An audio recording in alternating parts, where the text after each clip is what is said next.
আজকে আমাদের এই পিলারগুলো ঢালা শেষ হয়ে গেল। এই পিলার আমরা হচ্ছে 3 দিনে ঢালাই দিলাম।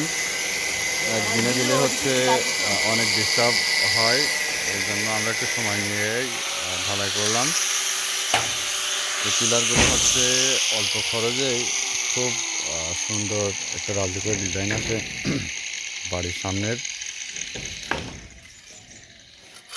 আমাদের এলাকাতে এগুলো হচ্ছে অ্যাভেলেবল ছিল না, এখন হয়ে যাচ্ছে।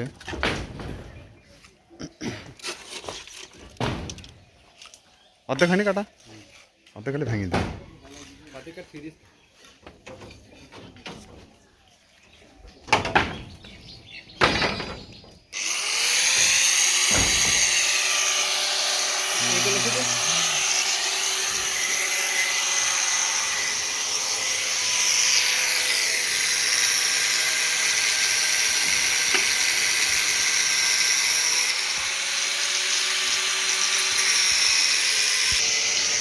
খুব অল্প খরচে এই ডিজাইনগুলো আমরা হচ্ছে করে থাকি।